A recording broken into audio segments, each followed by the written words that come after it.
여러분들 선지자는 하나님의 말씀을 받아서 전하는 백성들에게 하나님의 뜻을 전하는 그런 하나님의 사람이다라고 말씀을 드렸었습니다. 그래서 선지자로서의 정체성을 확인하고 또 사역의 가장 큰 보람과 감격은 하나님의 말씀을 받을 때 그 사람에게 선지자에게 임하게 되는 것이죠. 오늘 그 하나님의 말씀이 요나 선지자에게 임했습니다. 우리 1절 말씀을 다시 한번 읽습니다.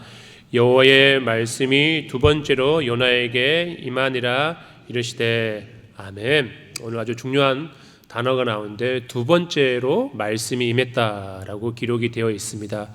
첫 번째 하나님의 말씀이 요나에게 임했을 때 요나가 어떻게 하죠? 가기 싫어서 니느웨가 자신의 민족을 괴롭히는 민족이기 때문에 자신의 생각과 다르다고 하여서 하나님의 말씀을 저버리고 하나님으로부터 도망치려고 했습니다. 우리는 요나가 어떤 사람인지 그 첫 번째 하나님의 말씀이 임했을 때 그가 어떤 사람인지 잘 알고 있습니다. 하나님의 낯을 피해서 도망쳤던 사람, 불순종의 대명사, 결국 물고기 뱃속이라는 인생의 가장 어둡고 처절한 바닥을 경험했던 사람이 바로 요나였습니다. 세상의 기준대로 하면 요나는 아웃입니다. 아웃. 그죠? 너는 내 명령을 거절했으니 이제 끝이다. 내 일을 맡길 다른 신실한 사람을 내가 찾겠다라고 하나님께서 요나에게 말씀하셔도 요나는 할 말이 없는 사람입니다. 하나님의 그 감격스러운 말씀 앞에 불순종하고 하나님을 피하려고 했던 큰 죄인이었습니다. 하지만 그가 철저하게 물고기 뱃속에서 회개하고 하나님을 구하고 난 다음에 다시 그에게 말씀이 임하게 된 것입니다. 여러분들, 하나님께서는 이러보건대 어떤 하나님이십니까? 하나님께서는 한 번 일을 맡겨서 실패한다고 하여서 그 종을 내쳐버리시는 하나님이 아니십니다. 비록 물고기 뱃속에서 토해내진 여전히 냄새나고 허물 많은 요나다 할지라도 주님께서는 실패 가운데 있는 하나님의 사람을 다시금 일으켜 세우셔서 그의 생각을 바꾸시고 그를 만져주시고 다시 하나님의 영을 주심으로 하나님의 일을 하게끔 이끄시는 분이 하나님이십니다. 하나님은 그의 백성을, 그의 사명자를 포기하지 않으시는 주님이십니다. 하나님께서 실패한 요나를 포기하지 않으시고 다시 두 번째 말씀을 통하여서 기회를 주신 것입니다. 주님은 부르신 하나님의 사람을 포기하지 않으시고 사명의 길로 이끌어 가시는 신실하신 주님이십니다. 오늘 여기에도 혹여 하나님의 말씀을 들었음에도 불구하고 그 말씀이 너무 버거워서 혹은 나의 생각과 달라서 불순종으로 주님과 멀어지신 분은 계시지 않으십니까? 우리를 포기하지 않으시고 말씀을 주시고 사명의 자리로 이끄시는 주님의 음성을 다시 듣고 다시금 사명의 길로 나아갈 수 있는 저와 여러분이 되기를 간절히 축복합니다. 오늘 말씀을 통해서 세 가지 말씀을 나누고자 하는데, 첫 번째는 하나님께서 다시 말씀을 전하라라고 우리 요나에게 명령하셨습니다. 두 번째 기회를 얻은 요나에게 다시금 사명을 주시는데요. 우리 2절 말씀을 함께 읽습니다. 일어나 저 큰 성읍 니느웨로 가서 내가 네게 명한 바를 그들에게 선포하라 하신지라. 아멘. 요나가 큰 풍랑을 만나고 물고기 뱃속에 들어갔을 때 그가 정신을 바싹 차렸겠죠. 하나님을 피할 곳은 없구나. 하나님의 말씀을 거역하는 그런 사명자는 하나님께서 끝까지 쫓아오셔서 사명의 길로 이끄는구나 라고 깨달았습니다. 그래서 또다시 두 번째 말씀도 거절하고 도망쳤다가는 어떤 사단이 일어나게 될지 그가 뼈저리게 깨닫고 느끼게 된 것이죠. 그래서 그는 이번에는 태도가 완전 바뀌어서 즉시로 일어나 니느웨로 갔습니다. 그런데 말씀을 자세히 보면 그렇게 하나님 앞에 두드러 맞았음에도 불구하고 교묘하게 자기의 마음과 하나님 말씀과의 순종 중간에서 줄다리기 하고 있는 완악한 그런 요나의 모습을 우리가 발견하게 됩니다. 당시 니느웨가 어떤 성읍이었습니까? 오늘 3절에 보니 니느웨는 걸어서 3일 동안, 사흘 동안 걸어야 할 만큼 아주 거대한 성읍이었다라고 이야기하고 있습니다.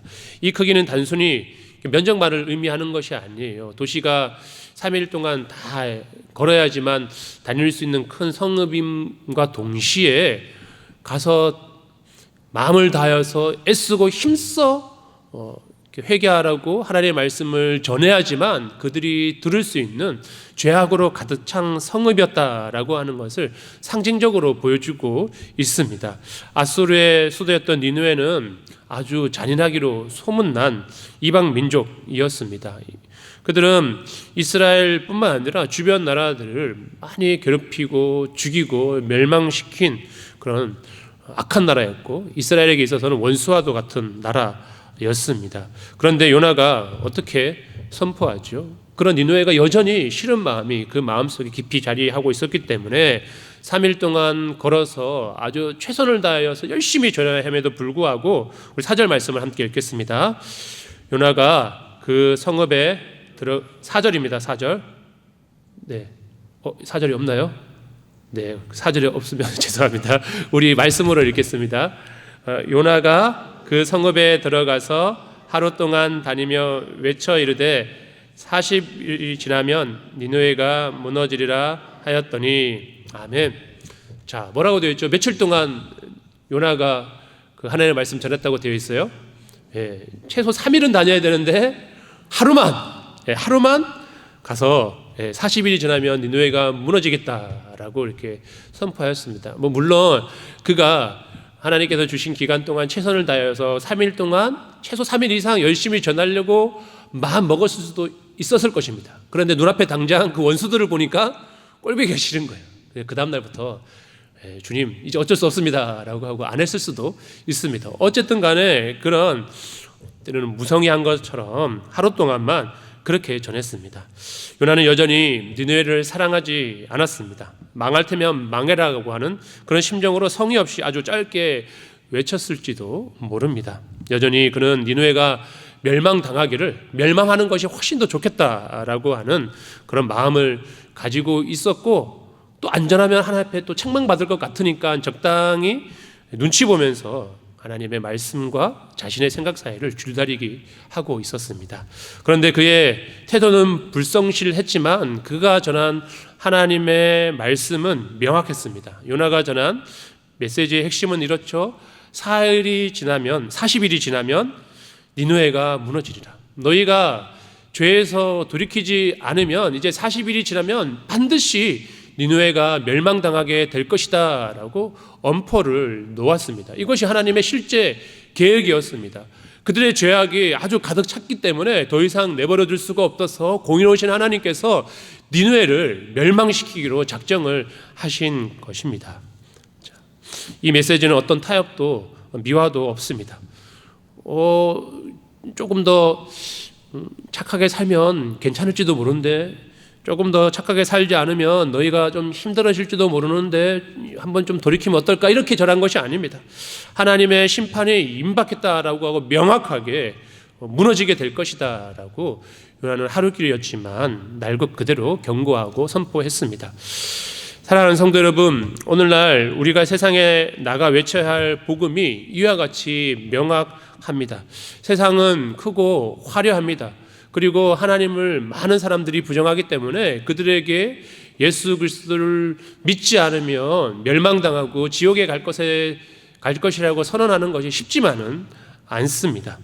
세상의 문화는 니느웨처럼 견고해 보입니다. 강팍해 보여서 아무리 하나님의 말씀을 전해도 저들이 들을 것 같지가 않습니다. 실제 노방전도의 자리에 나아가서 우리가 가지고 있는 전도 물품을 나누고 복음을 전하는 것이 여간 쉽지가 않습니다.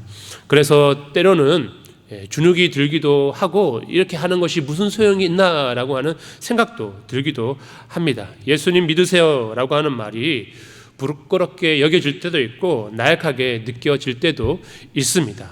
그런데 여러분들, 그것은 세상의 관점으로 보는 것이고 공의로우신 하나님의 눈으로 우리가 이 세상을 바라볼 수 있어야 하는 것입니다. 하나님께서는 분명히 믿지 않는 자는 멸망을 당하게 될 것이라고 분명히 말씀하고 계시고, 오직 예수 그리스도를 믿는 자만이 구원을 얻게 될 것이다 라고 약속하셨습니다. 이거는 그 어떤 것보다 또 명확합니다. 우리가 이 사실을 믿고 이 세상을 바라보게 된다면, 돌이켜야 하지 않으면 이 세상은 그냥 멸망당할 세상일 뿐입니다.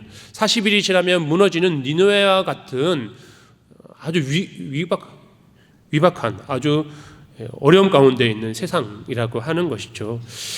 영원할 것 같은 세상의 성공도 쾌락도 주님의 심판 앞에 서는 한순간에 무너질 신기일 뿐입니다. 아무리 돈을 많이 벌고 성공을 하고 남들이 부러움을 사는 가정이다 할지라도 그 가정에 예수가 없으면 심판날에 멸망당하게 되는 것이죠. 그래서 우리가 전해야 할 복음은 적당히 타협해야 할 필요가 없는 것입니다. 주님께서 우리에게 일러준 그대로 예수 그리스도를 믿으면 구원받고 믿지 않으면 멸망을 받는다. 아주 이분법적이지만 이게 진리인 것이죠. 실제 우리 초기 한국교회에 많은 전도자들이 예수천당 불신지옥을 선포했습니다. 물론 이것이 방법론적으로 저들의 마음을 불쾌하게 만들 수도 있겠지만 우리가 핵심 메시지는 변하지 말아야 하는 것이죠. 어떻게 하면 완악한 저들에게 이 예수천당 불신지옥에 대해서 잘 전할 수 있을지 우리가 고민하고 가차없이 과감하게 선포할 수 있어야 하는 것입니다. 죄에 대한 심판과 오직 예수 그리스도를 통해서만 얻을 수 있는 구원의 절대성을 담대하게 선포할 수 있는 저와 여러분이 되기를 간절히 소망합니다. 여러분들, 구원과 심판에 대해서는 중간지대가 없습니다. 나중도 없습니다. 하나님께서 가장 싫어하는 것은 세상과 하나님과 양다리 걸치는 거예요. 소위 말하는 이거는 하나님이 제일 싫어하는 것은 율법에도 나타나 있지만 뭔가 이것도 아니고 저것도 아니고 섞이는 거, 이걸 하나님이 너무 싫어하세요. 우리 참 안타깝죠. 우리 교회차가 하이브리드차로 바꿨는데 전기차도 아니고 휘발유차도 아닌 뭐 그런 이런 거 하나님께서 하이브리드 차를 싫어한다는 게 아니라 우리가 세상과 하나님 나라 명확하게 우리가 입장을 서서 양다리를 걸치는 것이 아니라 우리가 하나님 나라에 우리의 마음을 쏠 수 있어야 된다라고 하는 것이죠. 복음은 누가 내 대신 해줄 수 있는 것도 아니에요. 이게 나의 문제예요. 하나님과 나의 문제입니다. 내가 믿음의 길로 나아가지 않으면 멸망이고, 내가 믿으면 용서와 구원입니다. 우리가 남을 위하여서, 가족을 위하여서 열심히 중보기도하고 애쓰고 돌봐줄 수는 있겠지만 내가 나의 믿음으로 그 사람을 구원할 수는 없는 것입니다. 그도 언젠가는 하나님 앞에 굴복하며 나아가 주님을 나의 구주로 고백할 때에 믿음의 길로 나아가게 되는 것이죠. 내 감정과 내 편견을 내려놓고 하나님이 명하신 바를 삶으로 입술로 선포하고 그 선포의 메시지를 통하여서 하나님께서 한 영혼을 살려 나아가는 것을 우리가 두 눈으로 볼 수 있게 되는 구원 역사가 우리 교회를 통해 나타나기를 주님의 이름으로 축복합니다. 두 번째, 이 40일이 지나면 니느웨가 멸망당하게 될 것이다 라고 하는 이 외침 가운데 니느웨 왕과 백성들이 함께 회개하게 되었습니다. 성의 없이 전한 하나님의 말씀이었지만 이 강력한 메시지답게 정말 놀라운 기적이 일어나게 되는데요. 요나가 사흘길 중에 겨우 하루 동안만, 그래도 그것도 억지로 외쳤을지 모르고 그 짧은 경고의 한마디에 니느웨 성 전체가 뒤집어지기 시작을 했습니다. 아마 요나가 깜짝 놀랐을 거예요. 우리 5절 말씀을 함께 읽겠습니다. 니느웨 사람들이 하나님을 믿고 금식을 선포하고 높고 낮은 자를 막론하고 굵은 배의 옷을 입은지라. 아멘. 아마 요나는 그가 멸망의 메시지, 하나님의 메시지를 전했음에도 불구하고 설마 이들이 돌아올까? 내가 이렇게밖에 안 전했는데 정말 이들이 회개하고 멸망을 피할 수 있을까라고 믿음 없이 전했을지도 모릅니다. 그런데 그들이 어떻게 되죠? 대부흥의 역사가 니느웨 땅 가운데 일어나게 되었습니다. 하나님의 말씀이 선포되자 니느웨 백성들의 마음속에 이 땅을 통치하시는 그 하나님을 믿게 되었습니다. 그리고 그들의 죄악으로 인하여서 큰 멸망에 대한 큰 두려움에 빠지게 되었습니다. 그래서 그 말씀에 따라서 아래에서부터 위로 또 위에서부터 아래로 철저하게 그 말씀이 퍼져나가고 회개 운동이 일어나기 시작을 했습니다. 백성들이 먼저 회개하기 시작하더니 이 소문이 니느웨 왕까지 들려지게 되었습니다. 우리 6절 말씀도 함께 읽습니다. 그 일이 니느웨 왕에게 들림에 왕이 보좌에서 일어나 왕복을 벗고 굵은 베옷을 입고 제 위에 앉으니라. 아멘. 최고의 권력자였던 왕이 그 왕의 자리에서 내려와서 화려한 왕복을 다 던져버리고 낮고 낮은 제위에서 하늘 앞에 자신의 교만을 완전히 끊고 자신도 심판받아 마땅할 죄인임을 고백하며 회개하기 시작을 했습니다. 너무 놀랍지 않습니까? 바로 직전까지만 하더라도 많은 민족을 잡아다 죽이고 괴롭히고 여호와의 이름을 더럽혔던 이 이방 민족이 하나님의 말씀 그저 하루 동안만 전한 것 뿐인데 그들이 그 말씀을 듣고 돌이켜 회개하는 놀라운 회개 운동이 일어나기 시작한 것입니다. 여기서 끝나지 않고 왕은 국가적인 조서를 내립니다. 우리 7절과 8절 말씀도 함께 읽습니다. 왕과 그의 대신들이 조서를 내려 니느웨에 선포하여 이르되 사람이나 짐승이나 소떼나 양떼나 아무것도 입에 대지 말지니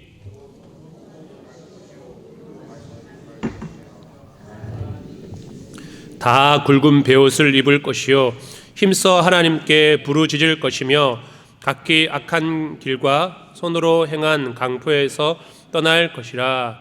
아멘. 그들이 금식을 선포합니다. 이 금식은 뭐죠? 단순히 굶는다는 것이 아니라 통회하는 마음으로 하나님 아버지 앞에 나아가 자신의 죄를 고백하고 용서받기를 구하는 것입니다. 소나 심지어 아주 특이하죠. 소나 양 같은 가축들도 먹이지 말라고 합니다. 그러니 이는 니느웨 땅에 전방위적인 회개 운동이 일어나게 된 것입니다.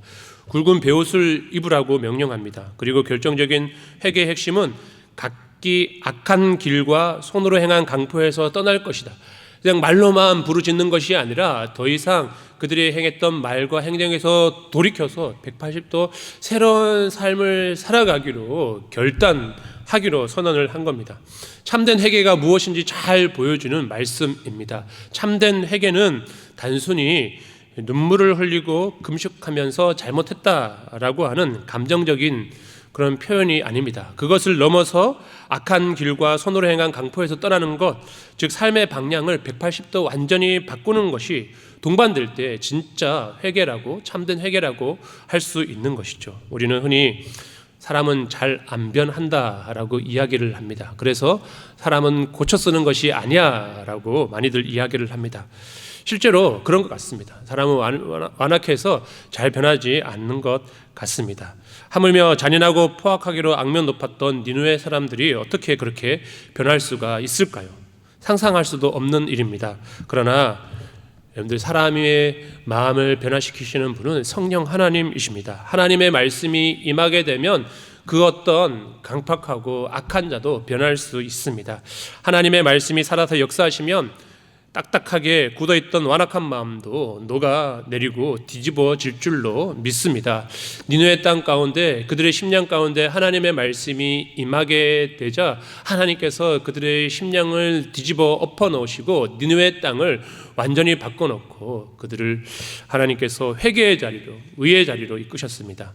세상은 변하지 않을 것 같습니다. 교회와 그리스도인들을 비난하는 이 세상들, 아무리 복음을 전해도 들으려고 하지 않습니다. 하지만 이 완악한 이 시대도, 이 땅의 사람들도 하나님의 말씀이 선포될 때에 우리는 안 될 것 같지만 하나님께서 우리를 통하여, 우리 입술을 통하여 일하시고 역사하시면, 말씀이 그 심령 가운데 들어가면 그들도 주님께 돌아와 회개하고 하나님의 백성이 되는 줄로 믿습니다.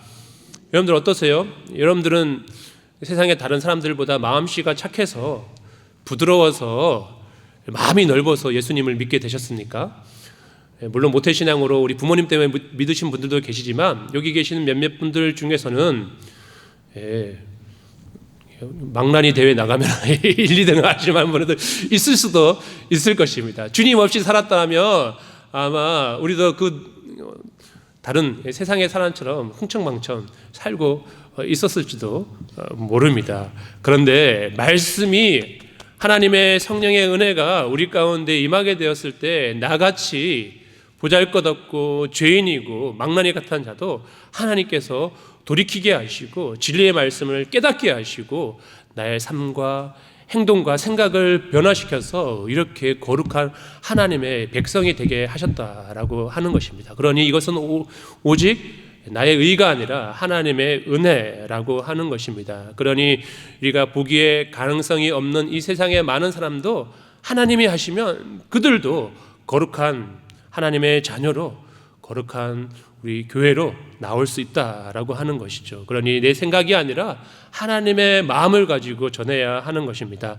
내 생각과 예상으로 하나님의 생명의 역사를 제한하지 맙시다.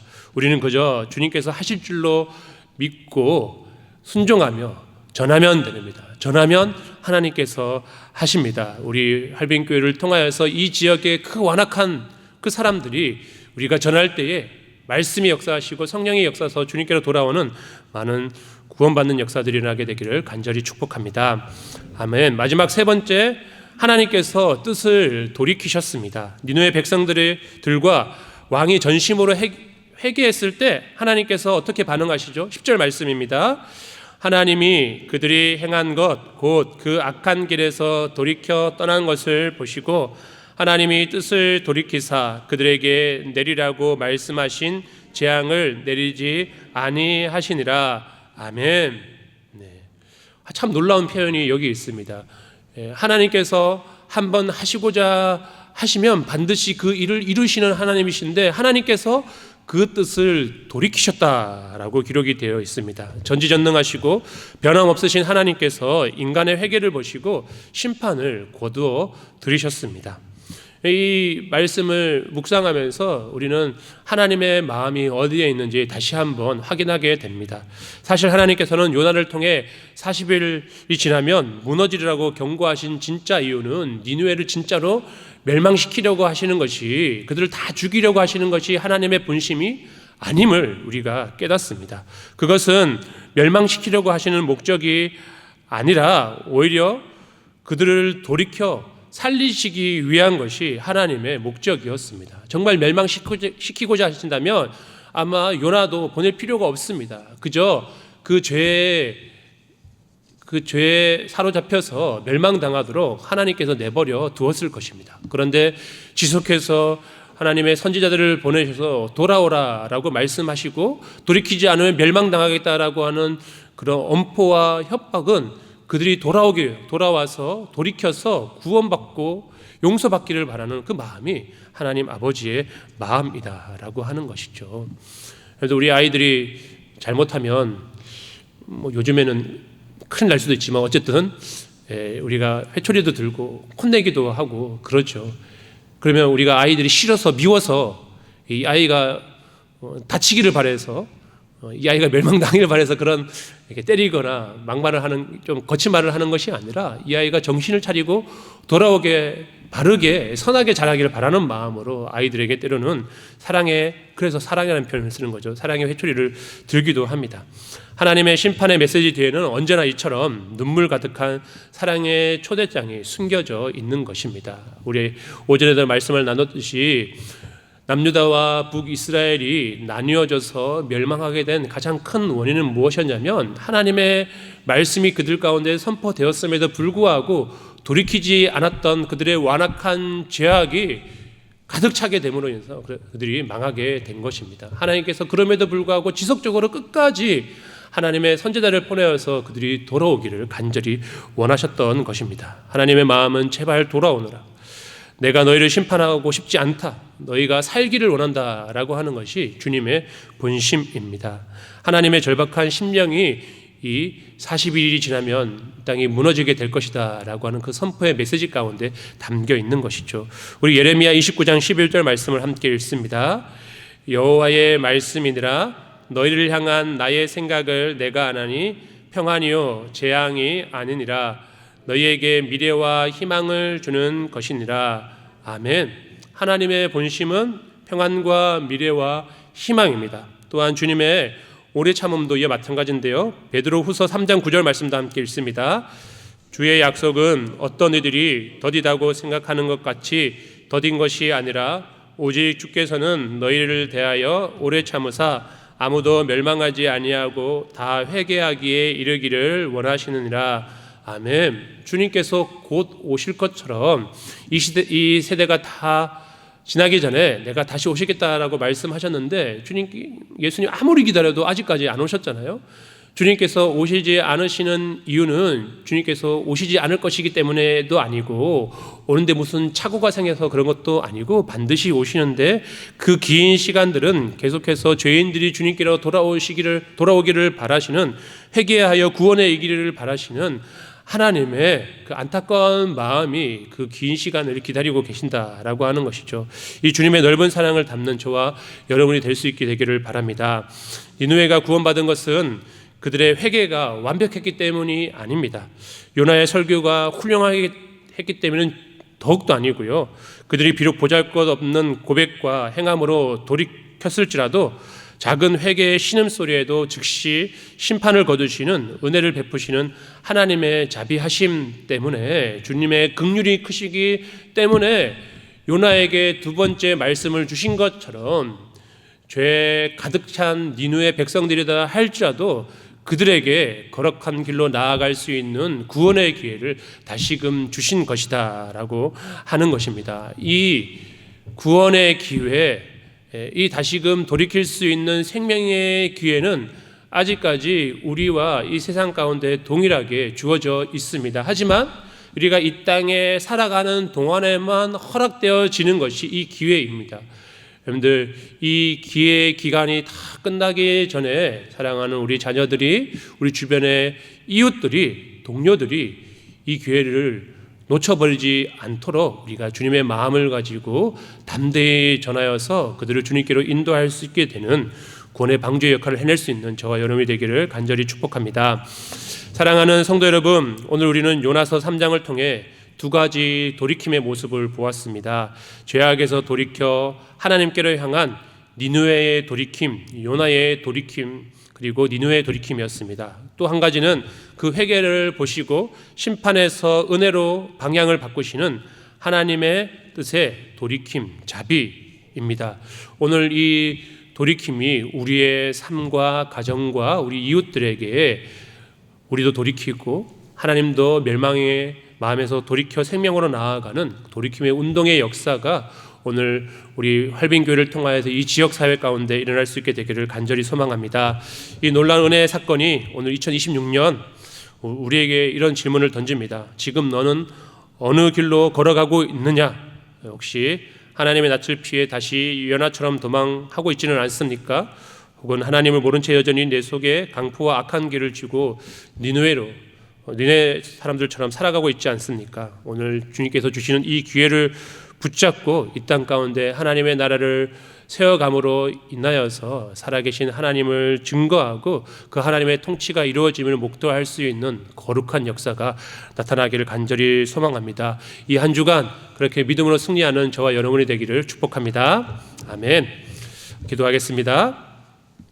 사랑과 은혜가 풍성하신 하나님, 우리 아버지, 오늘 요나를 통해 선포된 니느웨의 말씀을 통해 하나님의 본심을 깨닫게 하시니 감사드립니다. 하나님은 우리가 망하는 것이 아니라 아무도 멸망하지 않고 다 회개하여 구원받기를 원하시는 분이심을 우리가 믿습니다. 오늘 이 시간 니느웨 왕이 왕복을 벗어던지고 보좌에서 내려왔던 것처럼 우리 안에 가득했던 영적 교만과 고집의 옷을 벗게 하여 주옵소서. 내 손에 쥐고 있던 악한 길과 강포를 내려놓고 삶의 방향을 온전히 주님께로 돌이키는 참된 회개 운동이 우리의 심령 가운데 그리고 우리 교회 가운데 일어나게 하여 주옵소서. 그리하여 심판의 뜻을 돌이키고 은혜를 베푸시는 하나님의 놀라운 회복을 경험하는 저희가 되기를 원하오니 은총을 더하여 주옵소서. 아버지 하나님, 우리 사랑하는 가족들 중에서 또 사랑하는 이웃들, 또 사랑하는 우리 동료들 중에서 여전히 하나님을 알지 못한 채 죄악의 길에 빠져서 멸망으로 달려나아가는 이들이 있습니다. 주님, 저들을 긍휼히 여겨 주옵소서. 잃어버린 영혼들을 향하여 눈물을 흘리며 안타까워하시는 주님의 그 마음을 품고 이 한 주 우리가 나아가기를 원합니다. 담대하게 주의 말씀을 전하게 하시고 우리의 입술을 통하여서 성령께서 역사하여 주심으로 인하여 저들의 마음 가운데 하나님의 말씀이 들어가게 하여 주옵소서. 그래서 가슴을 치며 회개하며 어찌할꼬 하며 생명에게로 나아가 우리가 함께 주님을 찾고 예배하게 되는 구원의 감격을 누리기를 원하오니 주님 역사하여 주옵소서. 우리 구주 예수 그리스도 이름으로 기도합니다. 아멘.